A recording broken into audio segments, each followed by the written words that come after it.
دنیا میں انسان نے جب بھی خوف محسوس کیا اس نے سب سے پہلے دیوار بنائی، پتھر کی دیوار، مٹی کی دیوار، لوہے کی دیوار۔ انسان ہمیشہ سمجھتا رہا کہ اگر اس نے اپنے اور خطرے کے درمیان کوئی رکاوٹ کھڑی کر دی تو وہ محفوظ ہو جائے گا، لیکن قرآن ایک ایسی دیوار کا ذکر کرتا ہے جو نہ دکھائی دیتی ہے، نہ کسی نقشے میں موجود ہے، نہ کسی تاریخ دان نے اسے ماپا، نہ کسی سیٹلائٹ نے اس کی تصویر لی۔ یہ دیوار خاموش ہے لیکن قائم ہے۔ یہ دیوار کسی ملک کی سرحد نہیں، یہ کسی سلطنت کا منصوبہ نہیں، یہ کسی فوج کی نگرانی میں نہیں۔ یہ دیوار صرف ایک وجہ سے کھڑی ہے، اللہ کی اجازت۔ قرآن کہتا ہے یہ میرے رب کی رحمت ہے، اور جب میرے رب کا وعدہ آئے گا تو وہ اسے ریزہ ریزہ کر دے گا۔ یہاں ایک لمحہ رک جاؤ۔ اللہ دیوار کی مضبوطی بیان نہیں کرتا، نہ اس کی اونچائی، نہ اس کی موٹائی، نہ اس کے مواد کی تعریف۔ اللہ صرف اس کے ٹوٹنے کا وقت بتاتا ہے۔ گویا پیغام یہ ہے کہ اصل مسئلہ دیوار نہیں، اصل مسئلہ وقت ہے، اور وقت صرف اللہ کے ہاتھ میں ہے۔ یہ دیوار انسان کو ہمیشہ کے لیے بچانے نہیں آئی، یہ انسان کو مہلت دینے آئی ہے، مہلت سوچنے کی، مہلت پلٹنے کی، مہلت سنبھلنے کی۔ اور یہی وجہ ہے کہ قرآن اس دیوار کو رحمت کہتا ہے، کیونکہ جب تک رحمت باقی ہے تب تک دیوار باقی ہے، اور جس دن رحمت اٹھا لی گئی دیوار خود بخود ختم ہو جائے گی۔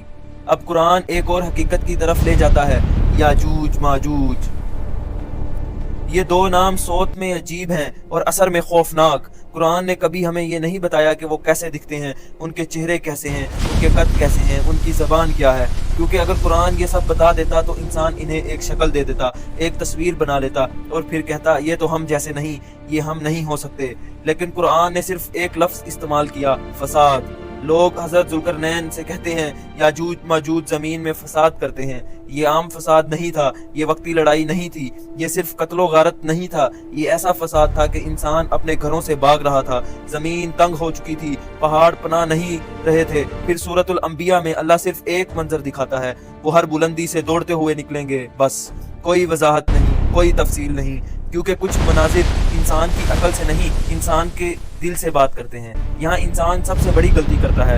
کچھ لوگ کہتے ہیں یاجوج ماجوج محض افسانہ ہے، کچھ کہتے ہیں یہ کوئی عجیب مخلوق ہے جو انسان نہیں، لیکن نبی صلی اللہ علیہ وآلہ وسلم نے فرمایا یاجوج ماجوج آدم کی اولاد میں سے ہیں، یعنی وہ انسان ہیں۔ لیکن پھر نبی صلی اللہ علیہ وآلہ وسلم نے ایک اور بات فرمائی جس نے صحابہ رضی اللہ عنہم کو ہلا دیا۔ آپ صلی اللہ علیہ وآلہ وسلم نے فرمایا قیامت کے دن ہر 1000 میں سے 999 یاجوج ماجوج ہوں گے۔ یہ تعداد ڈرانے کے لیے نہیں دی گئی، یہ تعداد آئینہ دکھانے کے لیے دی گئی ہے۔ ہم تعداد کو طاقت سمجھتے ہیں، اللہ ہمیں بتاتا ہے کہ تعداد کبھی حفاظت نہیں بنتی، یہ ہمیں ہماری کمزوری یاد دلاتی ہے کہ اگر اللہ کا فضل نہ ہو تو انسان خود انسان کے لیے سب سے بڑا خطرہ بن جاتا ہے۔ پھر قرآن ایک انسان کا ذکر کرتا ہے، ذوالقرنین۔ قرآن بہت کم بادشاہوں کا نام لیتا ہے کیونکہ اقتدار خود میں کوئی کمال نہیں، لیکن ذوالقرنین کا ذکر اس لیے آیا کیونکہ وہ اقتدار کے باوجود اللہ کے سامنے جھکے ہوئے تھے۔ قرآن کہتا ہے ہم نے اسے زمین میں اقتدار دیا اور ہر چیز کے اسباب عطا کیے۔ ذوالقرنین کے پاس طاقت تھی، وسائل تھے، علم تھا، لیکن اس کی اصل عظمت یہ نہیں تھی۔ اصل عظمت یہ تھی کہ اس نے کبھی یہ نہیں کہا کہ یہ سب میرا ہے۔ جب لوگ اسے کہتے ہیں کہ ہمارے لیے دیوار بنا دو تو وہ جواب دیتا ہے جو میرے رب نے مجھے دیا ہے وہ بہتر ہے۔ یہ سیاست نہیں تھی، یہ معاہدہ نہیں تھا، یہ حکومت کا منصوبہ نہیں تھا، یہ عبادت تھی۔ پھر دیوار بنائی جاتی ہے، لوہا لایا جاتا ہے، آگ جلائی جاتی ہے، پگھلا ہوا تانبا ڈالا جاتا ہے، اور پھر قرآن کہتا ہے نہ وہ اس پر چڑھ سکے نہ اس میں سوراخ کر سکے۔ یہ یاجوج ماجوج کی کمزوری نہیں، یہ اللہ کی حفاظت ہے۔ اور ذوالقرنین کہتے ہیں یہ میرے رب کی رحمت ہے، یعنی دیوار لوہے کی نہیں تھی، رحمت کی تھی۔ نبی صلی اللہ علیہ وآلہ وسلم ہمیں ایک اور حقیقت بتاتے ہیں۔ آپ صلی اللہ علیہ وآلہ وسلم فرماتے ہیں یاجوج ماجوج ہر روز دیوار کھودتے ہیں، ہر دن، ہر نسل، ہر امید کے ساتھ، اور جب شام ہوتی ہے تو وہ کہتے ہیں کل مکمل کریں گے، اور اگلے دن دیوار ویسی ہی ہوتی ہے۔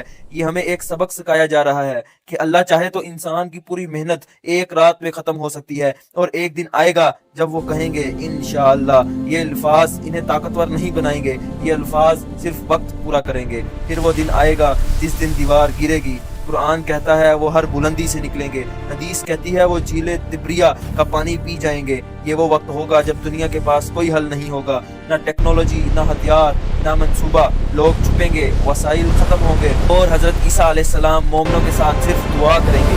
یہاں انسان کچھ نہیں کر سکے گا،